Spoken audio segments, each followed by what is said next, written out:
Bismillahirrahmanirrahim. Assalamualaikum warahmatullahi wabarakatuh. Salam sejahtera untuk rekan-rekan media yang hadir di sini.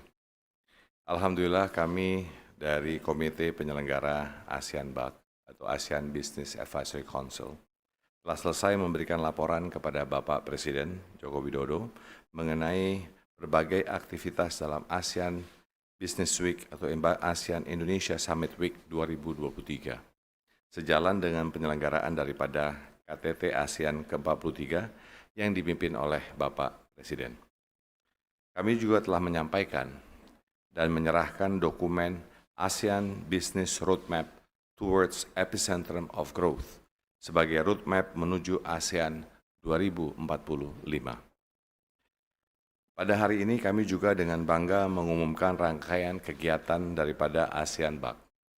Tadi pagi ASEAN Weekend Market telah dibuka oleh Menteri Koperasi dan UMKM Bapak Teten Mas-Zuki, di mana kami akan mempromosikan produk-produk yang dibuat oleh UMKM se-ASEAN.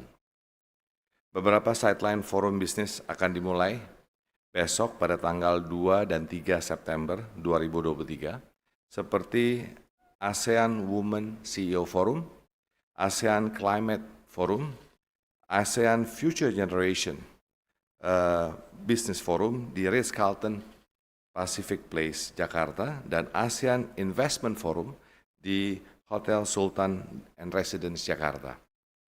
Sementara acara ASEAN Business and Investment Summit akan dimulai pada tanggal 3-4 September 2023. Puncak dari kegiatan ini akan ditutup dengan ASEAN Business Award pada tanggal 4 September 2023. Kami juga telah memberikan policy recommendation dari masing-masing ASEAN BAC, tiap negara ASEAN, agar bisa dipertimbangkan menjadi strategi untuk mewujudkan ASEAN sebagai epicentrum of growth.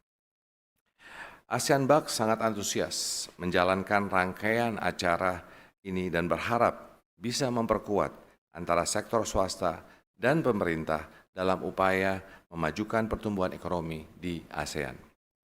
Potensi yang dijelajahi pertama adalah pasar ASEAN.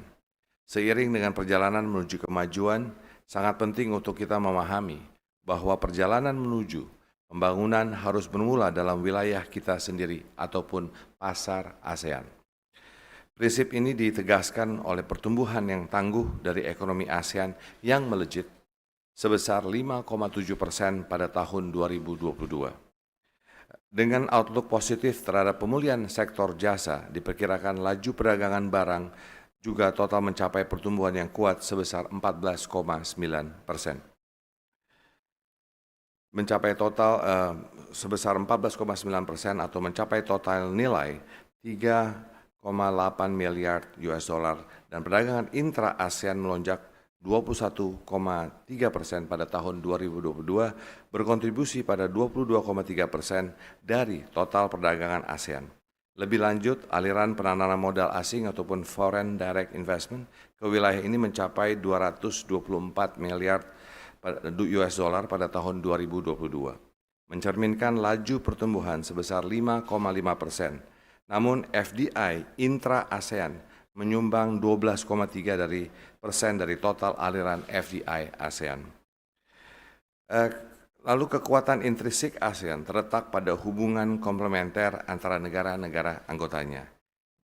Kolaborasi yang inklusif dan harmonis ini menjadi dasar kemajuan memungkinkan kawasan ini berdiri kokoh menghadapi tekanan pasar eksternal. Dengan merawat hubungan ini, ASEAN memperkuat daya saingnya dan menjadikan dirinya sebagai pemain berpengaruh di panggung global. Lalu peluang kolaborasi, kendaraan listrik. Dalam konteks ini, ASEAN memiliki potensi yang luar biasa untuk mendirikan dirinya sebagai pusat manufaktur kendaraan listrik dan juga ekosistem kendaraan listrik. Sebagai contoh, Indonesia sebagai negara terbesar di kawasan ini memiliki simpanan nikel terbesar di dunia. Selain itu, Indonesia juga merupakan produsen utama timah dan tembaga yang sangat penting dalam pembuatan baterai kendaraan listrik. Vietnam juga memiliki cadangan nikel yang melimpah, dan salah satu pelaku utama di bidang ini adalah VinFast, yang sedang membangun pabrik baterai seluas 14 hektar dengan kapasitas tahunan 5 gigawatt per hours. Thailand mencuat sebagai negara dengan tingkat kepemilikan kendaraan listrik tertinggi di ASEAN, memberikan contoh kebijakan yang berhasil mendorong harga terjangkau bagi kendaraan listrik. Alhamdulillah pada tahun 2023, para pemimpin ASEAN menerbitkan sebuah deklarasi yang bertujuan untuk mengembangkan ekosistem kendaraan listrik regional dengan tujuan menjadikan ASEAN sebagai pusat manufaktur kendaraan listrik global. Deklarasi ini menyoroti dua strategi kunci, yaitu penyelarasan standar kendaraan listrik regional untuk memfasilitasi perdagangan lintas batas yang lancar dan interoperabilitas, serta pemberdayaan sumber daya manusia melalui program pelatihan dan sertifikasi. Kolaborasi yang melibatkan pemerintah, bisnis, dan interaksi lintas batas negara menjadi penting dalam mewujudkan tujuan ini. Lalu kemitraan publik swasta untuk visi 2045. Sementara pemerintah merumuskan visi, sektor swasta bergabung untuk mewujudkan menjadi kenyataan. Citra ASEAN pada tahun 2045, meskipun dirancang oleh pemerintah, akan dibangun dan dicapai melalui upaya bersama bisnis dan lembaga publik. Selama setahun terakhir, ASEAN Buck telah dengan tekun merancang panduan yang bertujuan mempercepat pertumbuhan ASEAN. Dalam penyusunan roadmap ini, kami telah memilih dengan seksama 5 pilar utama, yaitu digital transformation ataupun transformasi digital, sustainable development, food security ataupun ketahanan pangan, health resilient ataupun kesehatan, dan trade and investment facilitation. Dokumen ASEAN Business Roadmap Towards Epicenter of Growth merupakan hasil dari diskusi mendalam dengan sektor publik dan swasta di seluruh Asia Tenggara. Kami berharap roadmap ini dapat menjadi panduan untuk mencapai visi ASEAN 2045 kepada Bapak Presiden Joko Widodo. Di bawah kepemimpinan Indonesia, ASEAN Buck mendukung legacy project, termasuk inisiatif seperti pertama, ASEAN QR Code ataupun ASEAN QR Code Payment System. Lalu kedua, ASEAN Marketplace Lending Platform. Yang ketiga, ASEAN Wiki Entrepreneur Platform. Ini semua untuk UMKM.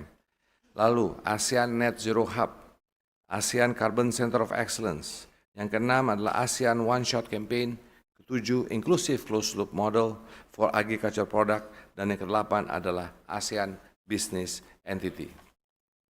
Potensi dari legacy project ini sangat besar dalam mendukung ekonomi digital, ketahanan pangan, ketahanan kesehatan, transisi ekonomi hijau yang inklusif, serta perdagangan intra-regional di ASEAN. Epicenter of Growth merangkul masa depan dengan optimis dalam upaya menjadi epicentrum pertumbuhan. Beberapa atribut ini menjadi prinsip panduan. Pertama, ketangkasan. Menavigasi langkah global yang dinamis membutuhkan strategi yang tangkas dan mampu beradaptasi dengan cepat. Inovasi, memimpin solusi inovatif akan menjadikan ASEAN sebagai pionir dalam pengembangan ekonomi.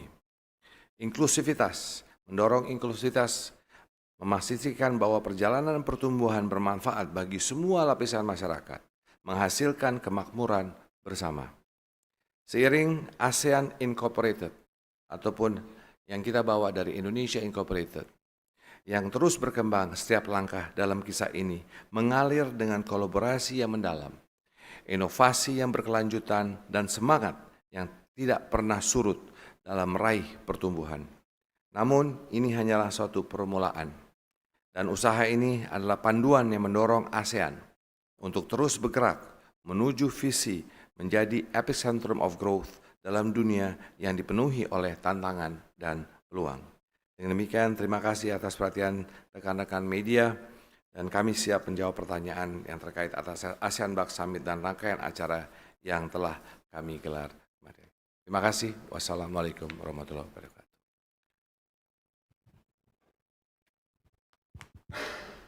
Terima kasih Pak, saya Anto dari Harian Kompas. Tadi di waktu peresmian Pak Presiden menyampaikan bahwa ASEAN itu memerlukan strategi yang taktis dan extraordinary.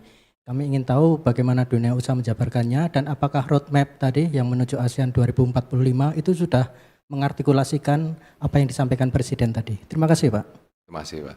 Sebetulnya sudah dengan kata-kata taktis tadi yang saya katakan project-project legacy ataupun warisan itu adalah jadi supaya bukan hanya kebijakan, tapi langsung ke projectnya. Sebagai contoh adalah ASEAN QR Code payment misalnya, itu bagian daripada digital transformasi. Itu sudah menjadi kenyataan dan sudah kita jalankan. Jadi apa tugas kami adalah membawa semua perusahaan-perusahaan untuk berkolaborasi langsung. Dan apa yang terjadi adalah sekarang Malaysia, Thailand, Vietnam sudah mau mulai, juga lain-lain. Ini semuanya jadi dua bersamaan. Selain pemerintah lewat namanya Bank Sentral dan juga Kementerian Keuangan bersama dengan Central Bank dari seluruh ASEAN, kita sebagai swastanya juga mendorong. Jadi terjadi langsung kerjasama di antara payment gate di setiap negara ASEAN. Itu sebagai contoh. Jadi ini hal-hal yang sangat taktis yang Bapak Presiden mengatakan tadi. Jangan hanya bicara kebijakan, langsung taktis. Apa yang bisa dilakukan. Jadi kita dorong itu. Dan itu sudah berjalan sebagai contoh satu.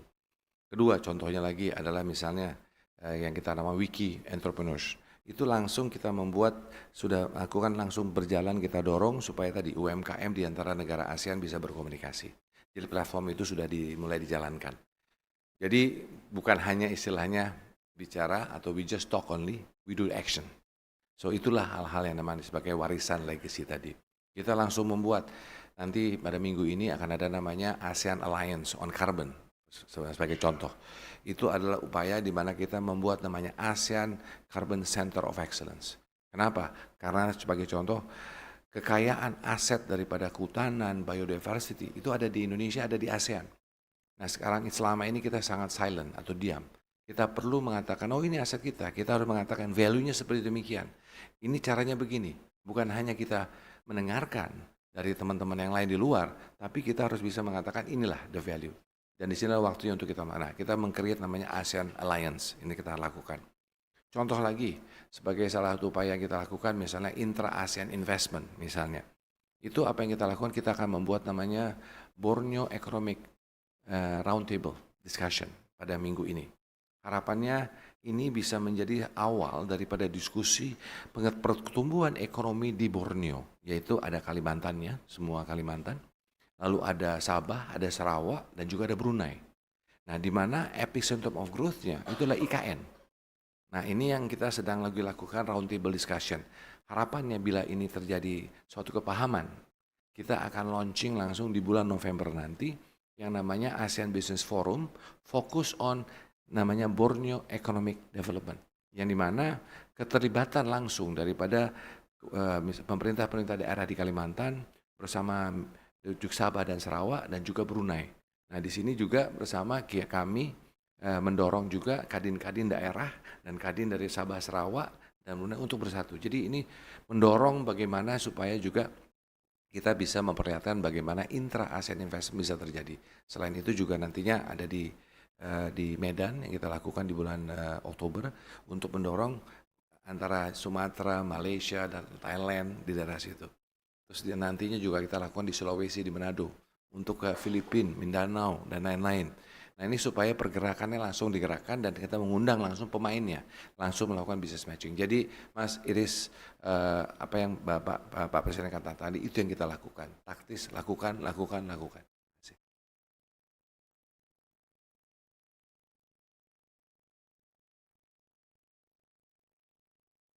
Ya, makasih banyak ya. Makasih banyak.